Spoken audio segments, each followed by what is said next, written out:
How's it going, guys? I'm Shifty Cow, and in today's video we're going to be talking about the Season 3 patch for Rainbow Six Siege. So this isn't going to be covering too much of the new operators or the map, but that's going to be a separate video for tomorrow, so if you aren't already, be sure to hit that subscribe button. But anyways, we're just going to be talking about the patch notes and all the changes that are launching today. So anyways, let's hop right into the video. So starting things off, we have access to a new attachment, the angled foregrip, and this is going to allow players to ADS a little bit more quickly than they would be able to with the normal foregrip. So you kind of have a choice between less recoil or a faster ADS time. They've also added in a new beta game mode, which is called Tactical Realism. It's kind of like a hardcore game mode. You have a lot less HUD markings. There's not going to be any kill confirmations. You can't see how much ammo you have. There's no health marker. You can't 3D spot. There's a lot of things that are very limited, but right now it's set as only a custom game mode. So if you do want to play this, you're going to have to play it locally. And then as soon as they get it hammered out, I'm sure they're going to add in a special playlist so you can play it just like any other game mode. If you play a lot of ranked play and you hate just getting destroyed by a team and not being able to do anything about it, they've added in a new surrender system, so that way you don't have to go the entire round just getting totally destroyed. Instead, you can surrender and move on to the next game. This patch for Rainbow Six has had a lot of emphasis on game health and overall just improving the longevity of Rainbow Six, and so we've already seen the implementation of a client-side anti-cheat with BattleEye, and also they're going to be adding in some additional team-killing countermeasures and also some vote kick improvements so that it flows a little bit better and it's a lot easier for people to kick toxic players. Also, on the PC side, there's definitely a lot of toxic garbage that is just spewed out into the text chat, and so we're finally getting the ability to hide that chat if we decide we want to. Moving on to some general gameplay improvements, operators' limbs no longer clip through walls and barricades. This was really annoying because if you were behind cover, you couldn't really tell if the enemy could shoot you because you could be clipping through potentially. And so apparently they've added in some kind of dynamic clipping system, and this is going to greatly reduce, if not eliminate, clipping through certain objects and getting you killed. On top of that, they've also standardized the field of view for cameras and drones, so apparently, depending on your settings before this patch, you could have a much wider field of view in drones and cameras, giving you too much information, or it would give you a competitive advantage if you had a much higher field of view. So they've changed that, so now it's pretty much standard. This isn't going to affect your normal gameplay, but when you're in a camera or a drone, that's going to be now standard. Now, something I'm sure you guys are all super excited for is they are finally fixing the kill cam, and it's going to be a much more accurate representation of what happened and what the other player actually saw. I've had tons of different times where I would see a kill cam, it says they headshotted me, and in the kill cam it wouldn't even show my head at all, and it was just incredibly broken. It was really hard to tell if something was fishy, if someone was hacking, or if the kill cam was just being garbage. It was just awful, and it's really nice to see that they're finally addressing this. In ranked play, you can no longer see the win-loss or the kill-death ratio of a player before the round actually starts, and so you're going to have to wait until you finish the entire game. And this was mainly because people would just check the stats of the enemy players, and then they would quit if they thought it would be too hard, and they really didn't have any faith in the matchmaking system. So this is going to make a much speedier matchmaking system, and also it's going to be more accurate and allow people to hopefully have a bit more enjoyable experience there. On top of that, they've also added in better disconnection tracking, so that way if people are getting an unusual amount of errors in being disconnected from rounds, that they can actually go in and figure out what's happening, and it's going to be a lot easier for them to go in and figure out how to fix it.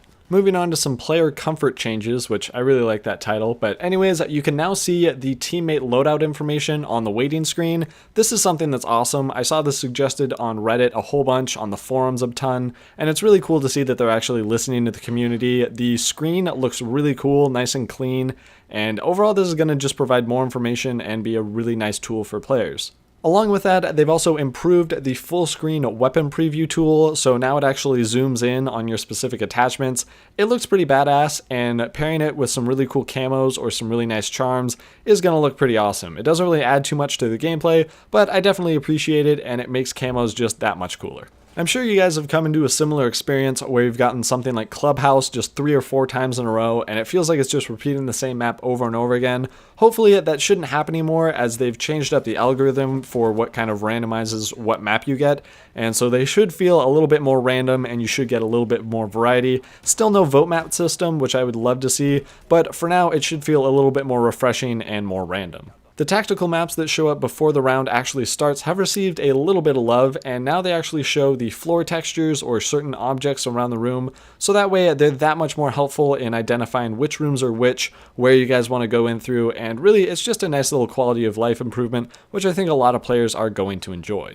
During the preparation phase, if all of the drones are destroyed by the defenders, it'll actually pop up with a little message that tells you that, rather than just, a blank screen and just kind of confusion. So that's kind of a nice little feature. And also, you can now choose who's going to spawn with the diffuser on offense, so you don't have to waste the extra time just juggling it around a couple seconds. The compass is now going to be visible while you're in a camera or a drone, so this is going to make it 10 times easier to do callouts, especially for players who don't know the map as well. You can just call out which direction or which side of the house or map people are in, and that's just going to make it a lot easier for teamwork to flow. If you're a player who really doesn't use a mic too often or just wants to ping locations with the little yellow marker, that's going to be greatly improved. Now it's going to stay on your screen for 5 seconds rather than 3. It has a max distance of 100 meters now, and it's also going to scale with distance, so it's going to be a lot smaller at further distances, so that way it's a lot easier for your teammates to read where it is. There's also been some changes to the HUD. Now it's not going to show your armor tier, and instead it's just going to be an armor icon, and if you have Rook's armor, it's going to turn green.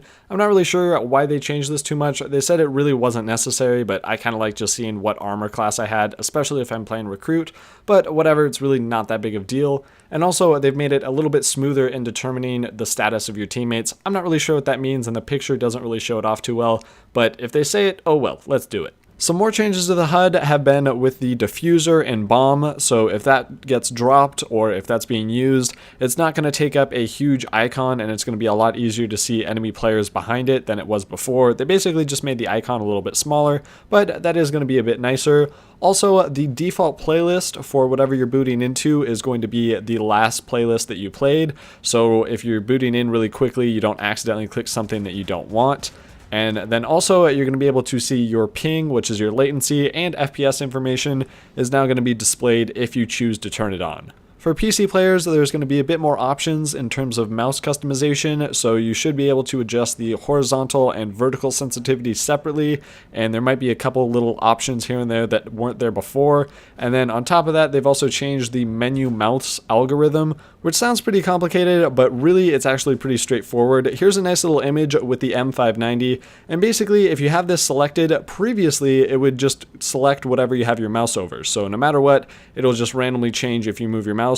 But here, if you hover anywhere in that blue section and you move your mouse fast enough, then it's not going to select what's underneath it. So for people who like to read with their cursor, it's going to be a lot easier, and so it basically makes a blue dead zone if you're moving your mouse fast enough. Moving into some playlist changes, if you're playing ranked, you're probably going to see your rank do a little bit of a mix-up in the transition between Season 2 and Season 3, and this is basically because they've set it up in a certain way that there can only be a certain percentage of players in each category across the entire ranked play. So for example, there can only be 14% of the players in copper, 30% in bronze, and so on until you get 0.5% in diamond. So really, you can't have everyone be in platinum or diamond. They all have to be spread out, and it's based on more of what the population is playing. So that's going to be a little bit mixed up as they move on into Season 3, and this is just for their ESL setup, but whatever. Moving on, it also now tells you how many rounds you have to complete before you get your initial rank. So it is 10 rounds still to actually get through before it gives you either bronze or whatever your rank is. The terrorist hunt and terrorists are now more reactive to footsteps, so previously you could pretty much just waltz right up to them and they wouldn't even notice you were there, but now you actually have to walk and go a little bit slower so they don't hear you as much, so that's kind of cool. Also on custom matches, if the host decides to just quit for whatever reason, the game's going to still continue on. It's probably going to rededicate a host, and you don't actually have to worry about the game just disconnecting if the host rage quits. And also, once again in custom matches, there's now a ready up button, so if you're not talking all in a TeamSpeak or something like that, but you're playing a custom game, there's a ready button so that way everyone knows when everyone's ready. They also talked very briefly that there aren't going to be any operator balancing changes in this patch, but there will be some coming later in Season 3 as it just progresses. The season pass value has seen a bit of an upgrade, which I am super excited about. You're going to be getting a 10% VIP discount for everything in the shop, so that includes things that are bought with Renown or if they're bought with Rainbow Six credit. So you can pretty much stock up on camos and charms, and you're going to get a slight discount, which is really just awesome. I'm really glad that they're trying to make more people buy it, because it is a pretty nice deal, and it's nice for them to kind of sweeten the pot a little bit. Some of the in-game news announcements are now clickable and will actually take you to like a web post, and also on the main page, news items are going to rotate through rather than just sitting at the most recent post. And finally, they also improved a bunch of things with the web page for ranked players that tells you about the season rewards and all these different stats, and a bunch of different garbage is now a lot more accessible and easier to see. So that's pretty cool, and I really won't be using it because I'm garbage. I don't play ranked because I'm a schmut. But anyways, they finished off this patch with a ton of different bug patches, and I'm just going to scroll through them right now because there are just a ton of them. But if you do want to check out the full patch notes that are, completely in detail, because this is like a 10-minute video, I wasn't able to really go in depth on much things. But if you do want to check that out, there will be a link down in the description below. If there isn't, it just means I was human garbage and forgot to do it. So just nag me in the comments and I'll try and get that up in like a half an hour or so. But anyways, if you did enjoy the video, be sure to hit that like button, comment how excited you are for this patch. What do you think about Ubisoft doing such a good job? Well, in my opinion.